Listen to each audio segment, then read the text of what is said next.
कार्यक्रम अन्नदाता सुनिए सारे बाण भाइयों ने विनोद भाई की राम राम। किसान भाइयों, आज कार्यक्रम अन्नदाता में चर्चा करेंगे फसल विविधीकरण योजना पे और साथ में जानकारी लेंगे आज की नसीहत के तहत अधिक दूध उत्पादन के लिए ध्यान देने योग्य बातों पे, और साथ में लेंगे भाइयों जानकारी डीजल इंजन पंपिंग सेट खरीदने में ध्यान देने योग्य बातें, और इसके अलावा भाइयाँ कराओगे मनोरंजन और दूसरे जो समसामयिक विषय हैं उन पर भी करेंगे चर्चा।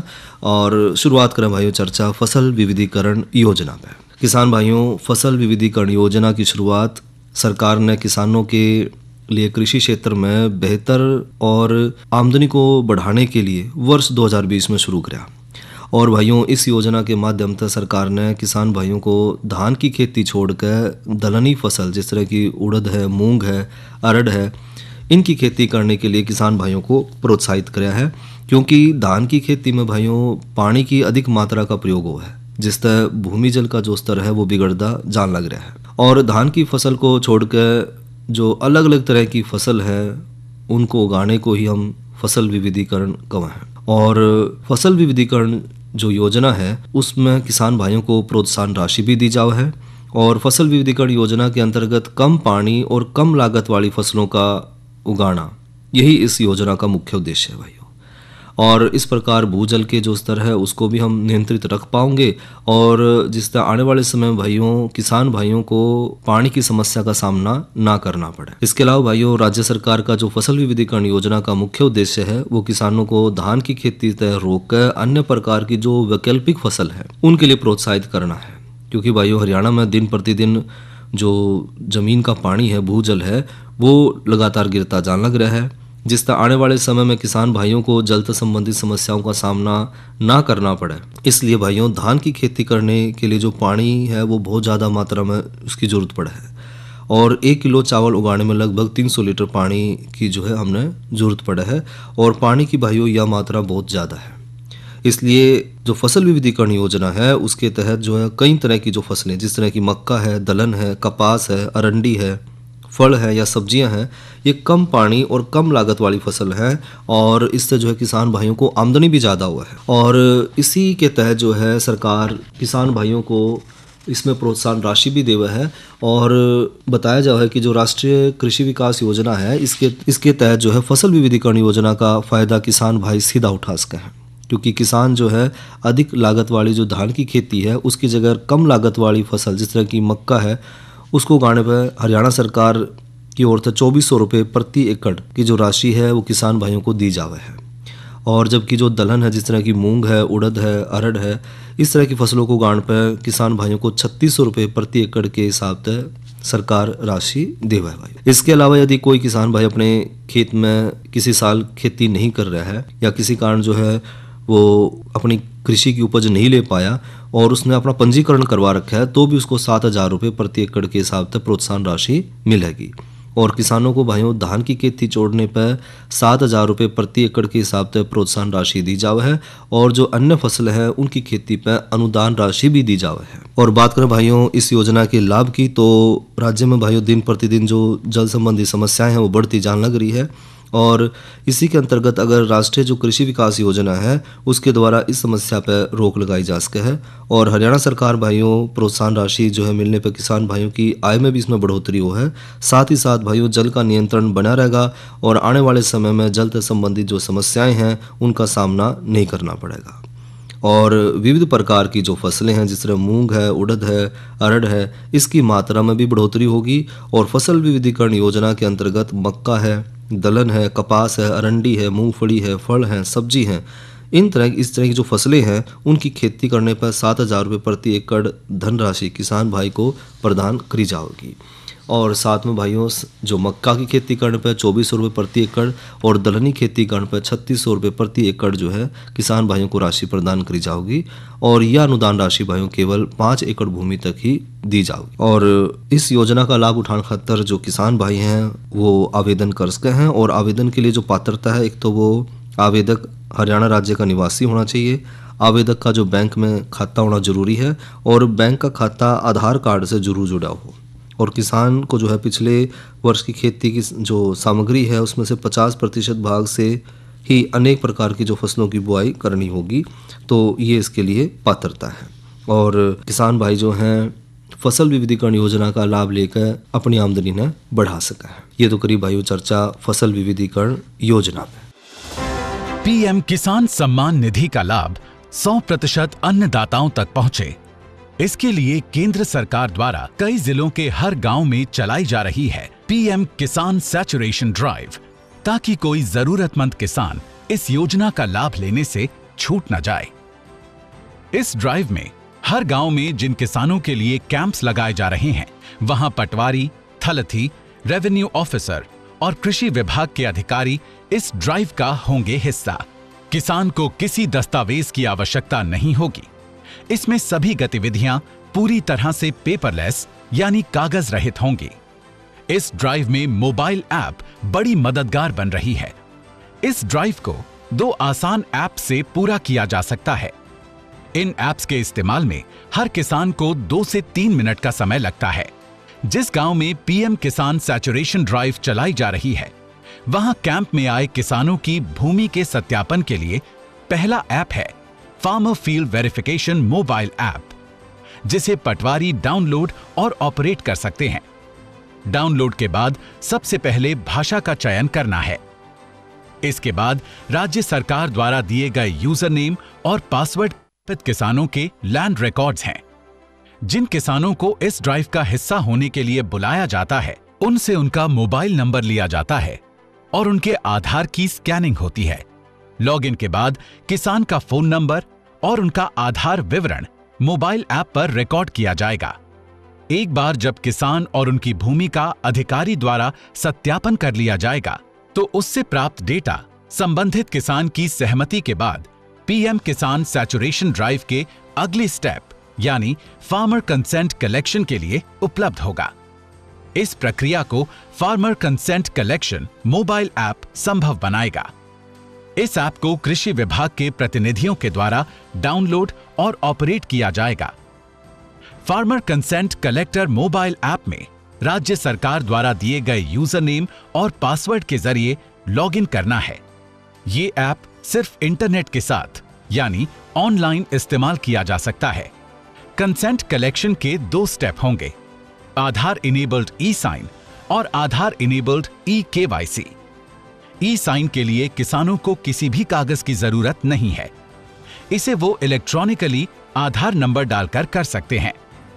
इसके बाद ऐप पर किसानों की सारी डिटेल्स जैसे आधार नंबर, किसान का नाम, कंसेंट स्टेटस, गांव का नाम और खाता नंबर आता है।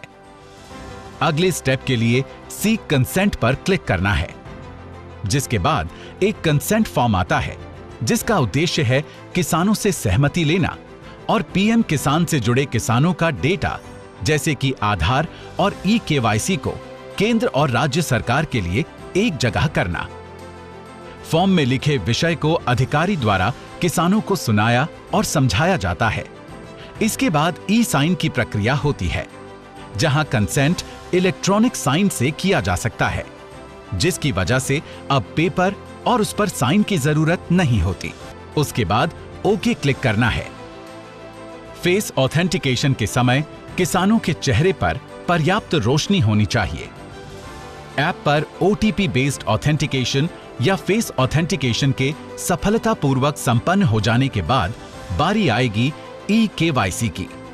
किसान का नाम, पता और दिए गए फोटो में किसी भी तरह के बदलाव को पीएम किसान और फार्मर रजिस्ट्री में अपडेट किया जा सके, इसके लिए ऑथेंटिकेशन के लिए ओटीपी बेस्ड ऑथेंटिकेशन या फेस ऑथेंटिकेशन होता है। ओटीपी बेस्ड ऑथेंटिकेशन के बाद नियम किसानों को पढ़कर समझाए जाएंगे। उसके बाद ओके क्लिक करना है। पीएम किसान सैचुरेशन ड्राइव की ये प्रारंभिक प्रक्रिया उन किसानों के घरों में नई उम्मीदों के बीज बोएगी, जो अब तक पीएम किसान सम्मान निधि योजना के पात्र होने के बावजूद भी इसका लाभ नहीं ले पा रहे हैं। आइए फिर इस पहल का हिस्सा बने और धरती पर बोएं खुशहाली के बीज। और भाइयों, खेती बाड़ी में मौसम जो है वो बड़ी महत्वपूर्ण भूमिका निभाव है। तो मौसम की जानकारी कर ले तो मौसम में आज का जो अधिकतम तापमान रहा वो 20 डिग्री सेंटीग्रेड और न्यूनतम तापमान रहा 5 डिग्री सेंटीग्रेड और हवा की गति रही 24 किलोमीटर प्रति घंटा। और आने वाले कल का अधिकतम तापमान रहने की संभावना है 21 डिग्री सेंटीग्रेड और न्यूनतम तापमान रहने की संभावना है 4 डिग्री सेंटीग्रेड। और कल हवा की गति रहेगी भाइयों 19 किलोमीटर प्रति घंटा। और लेवा भाइयों कल के कृषि कार्यक्रम की जानकारी। तो कल किसान वाणी कार्यक्रम में चर्चा करेंगे एकीकृत सौर ग्राम योजना पे और नई फसल नई उमंग के तहत चर्चा करेंगे दलहनी फसल चना की देखभाल पे। और साथ में लेंगे भाइयों जानकारी प्राकृतिक खेती में प्राकृतिक कीटनाशक नीमास्त्र पे। और भाइयों इब करें चर्चा डीजल इंजन पंपिंग सेट खरीदने में ध्यान देने योग्य बातों पे। किसान भाइयों आजकल हमारे पास सिंचाई के कई अलग अलग तरह के साधन हैं और अलग अलग जगह पर अलग अलग तरीके से हम सिंचाई करें हैं, लेकिन जिन क्षेत्रों में जो भूमिगत जल है वो 40 फीट से या तो कम गहराई पर है या 40 फीट तक है, तो वहाँ पर डीजल इंजन पंपिंग सेट का प्रयोग अपेक्षाकृत भाइयों ज़्यादा सस्ता और आसान रहा है। लेकिन समस्या यह है कि किसान भाई जो आमदनी खेती तो मिला है उसका बड़ा हिस्सा तो घर की गुजर बसर में निकल जाए, तो जो थोड़ी बहुत जो बचत हो है उस बचत ने किसान भाई इकट्ठा करा है और इकट्ठा करके जो भी खेती बाड़ी खातर जरूरी यंत्र है वो खरीदा है।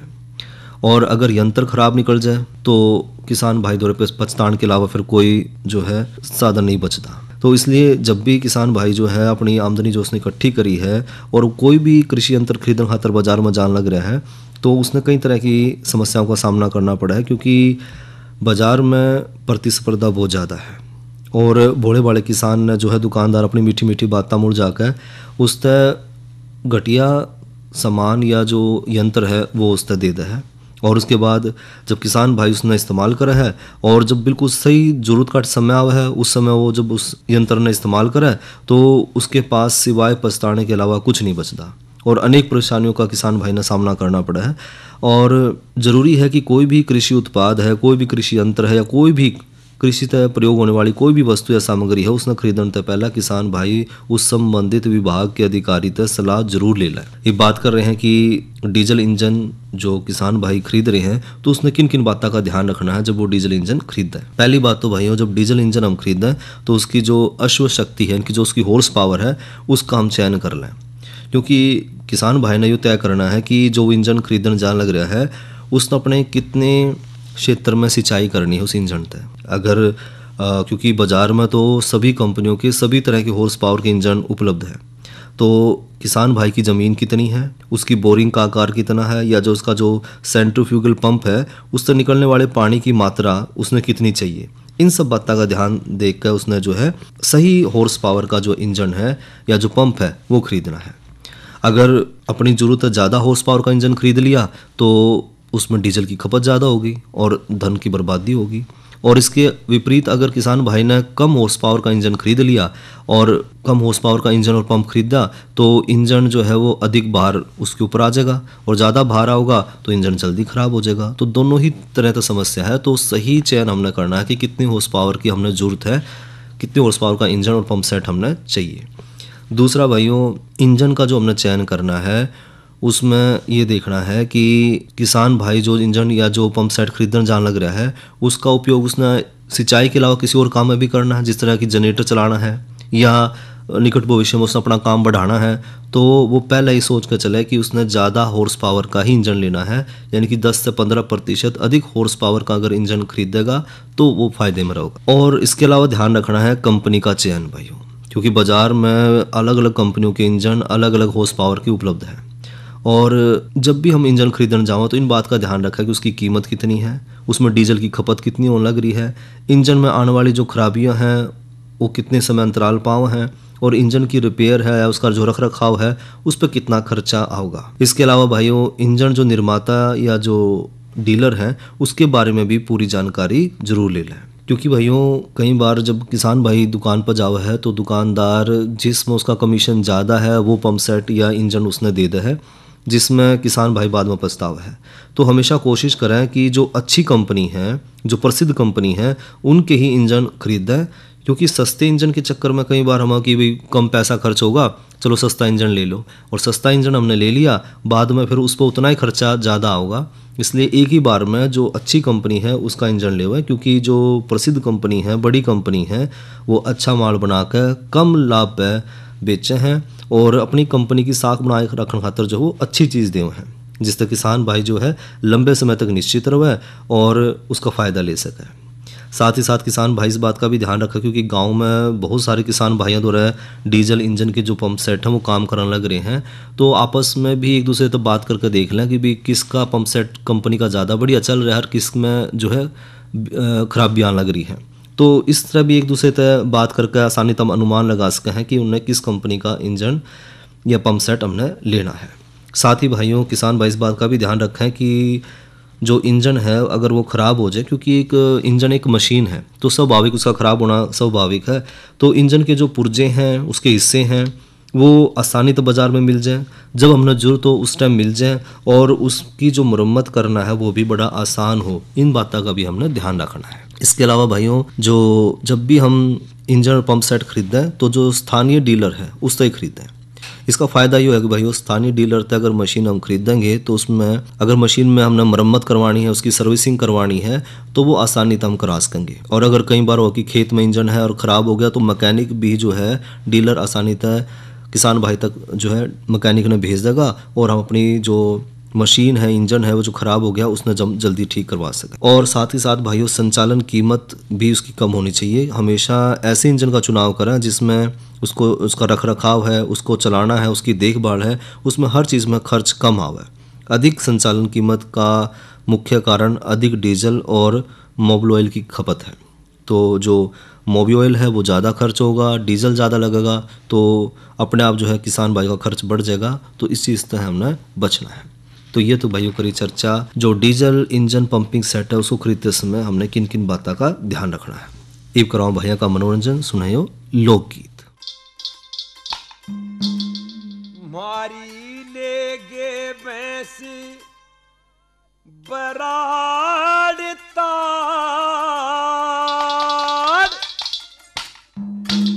मोटी छड़गी राड़ हो चाचा, आगी जान तवाई मैं लेगे भैंस बराड़ ताड़, मोटी छड़गी राड़ हो चाचा, आगी जान तवाई मैं लेगे भैंस बराड़ ताड़, मोटी छड़गी राड़ हो चाचा, आगी जान तवाई मैं लेगे भैंस बराड़।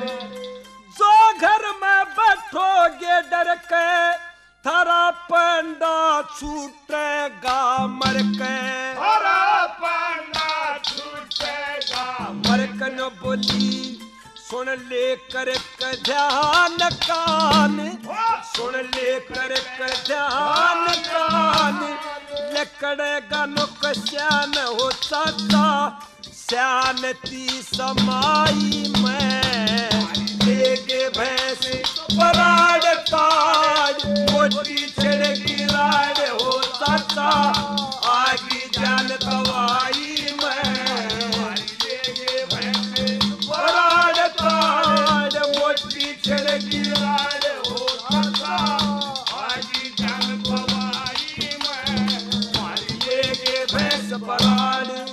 मर्द बिन भैंस छुटावन धाए, सब तेरा कुल के कलंक लगाए, सब तेरा कुल के कलंक लगाए। न बोली आए रणत भाग त्याग, आए रणत भाग त्याग, कुल कैला दिया दाग हो चाचा, को न बात भलाई मैं लेगे भैंस बराड़ ताड़, मोटी छड़गी राड़ हो चाचा, आगी जान तवाई मैं मारी लेगे भैंस बराड़ ताड़, मोटी छड़गी राड़ हो चाचा, आगी जान तवाई मैं मारी लेगे भैंस बराड़।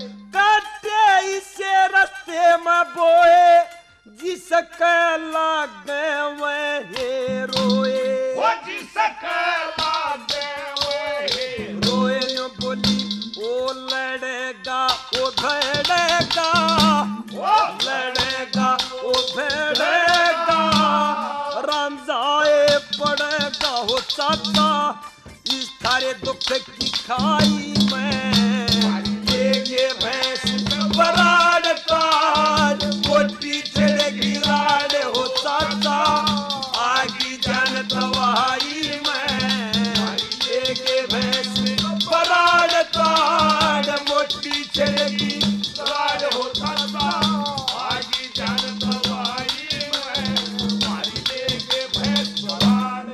कह बच्चे भगत यो लगा उड़ेगा ओहे दुष्टा का आगा लेगा, ओहे दुष्टा का आगा लेगा ने बोली देगा दुख का भार तारे, देगा दुख का भार तारे, राम जाओ सवार हो चाचा गोली मांगन आई मैं, लेके मैं बराड़ तार मोटी चढ़ेगी राड़ हो चाचा आगी जान दवाई में, लेके मैं बराड़ तार मोटी चढ़ेगी राड़ हो चाचा आगी जान दवाई में, मारी लेके मैं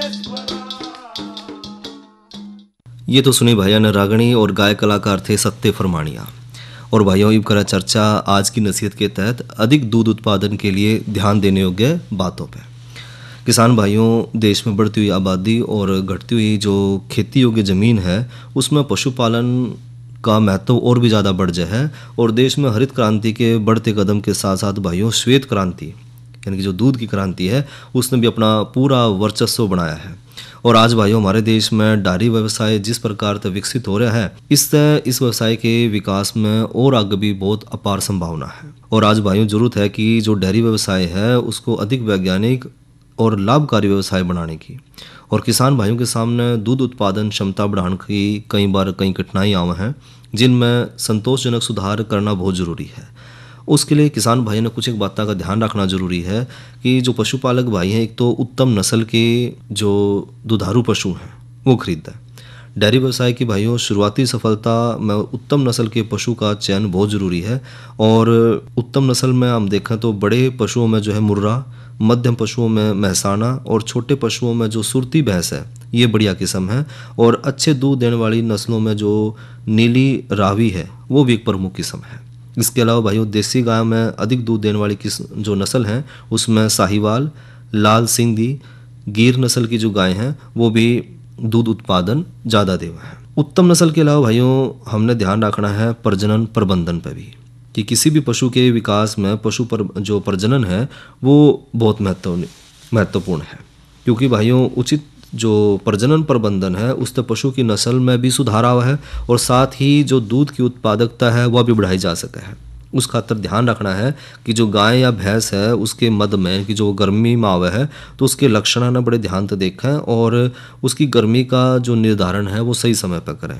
खास तौर पर भाइयों भैंस में जो गर्मी के लक्षण की जानकारी होना बहुत ज़रूरी है, क्योंकि बहुत सी भैंस जो है वो गर्मी आने पर बोलती नहीं। और गर्मी के लक्षण जैसे कि खान पान में कमी हो जाना, पशु की बेचैनी होना, दूसरे पशु पर चढ़ना और सफ़ेद जो बालवे हैं वो दिखाना है, या दुधारू पशु में डोका करना और मोड़ना आदि लक्षण दिखाई देवे हैं, तो ये बोलने के 12 से 16 घंटे के बाद जो है ढलते अलामे में नए दूध जरूर करवाएं। इसके अलावा भाइयों संतुलित आहार पर भी हमने ध्यान देना है कि जो पशुपालन व्यवसाय में पोषण का सबसे महत्वपूर्ण हिस्सा है संतुलित आहार। और डेयरी व्यवसाय में तो भाइयों ये मानकर चलो कि 60 से 75% जो खर्चा है वो मात्र संतुलित आहार और उसके पोषण पर खर्च हो जाए। अधिक दूध उत्पादन खातर पशुओं को उनकी ज़रूरत के हिसाब से ऊर्जा, प्रोटीन, खनिज लवण, विटामिन सब कुछ प्रचुर मात्रा में और संतुलित रूप में पशु न चाहिए। और संतुलित आहार की जो व्यवस्था है वो करना बहुत ज़रूरी है। और पशु आहार में भाइयों मोटे तौर पर 2 भागों में हम बांट सका है, एक तो चारा और दूसरा दाना। इसी प्रकार भाइयों चारे ने भी हम दो भागों में बांट सके हैं, सूखा चारा और हरा चारा। और जो दाना मिश्रण बनाने के लिए भाइयों कई तरह के अनाज, जिस तरह की मक्का है, जई है, जौ है, बाजरा है, गेहूं है, ज्वार है, इस तरह के अनाज में जैसे उप उत्पाद है, जिस तरह का चावल का ब्रान है, चावल की पॉलिश है, गेहूं का चोकर है, तिलन तथा जो फड़ियां हैं उनके बीज है, बिनोड़े हैं, लोबिया है, गवार है, कुल्थी है, चना है, इस प्रकार के जो खड़ हैं, सूरजमुखी की खड़ है, खनिज मिश्रण है, साधारण नमक का प्रयोग करना है। तो पशु आहार न जो हम संतुलित रखें और उसमें सब तरह का जो है आहार उसमें शामिल करें, तो जो है दूध उत्पादन बढ़ा सका है। ये तो ली भाइयों जानकारी डेयरी व्यवसाय के लिए, जो पशुओं में दूध उत्पादन हम किस तरह बढ़ा सके हैं। और साथ ही साथ भाइयों किसान भाई, ये जो पशुपालक भाई हैं, किसी तरह की खेती बाड़ी में उनको किसी तरह कोई समस्या आए तो किसान भाई जो है किसान कॉल सेंटर पर भी फ़ोन करके जानकारी ले सके हैं, अपनी समस्या का समाधान कर सके हैं। और किसान कॉल सेंटर का नंबर है 1551। कार्यक्रम अन्नदाता का समय भाइयों यहीं तक। इसी के साथ अपने भाई विनोद ने दो इजाजत। अच्छा भाइयों, राम राम।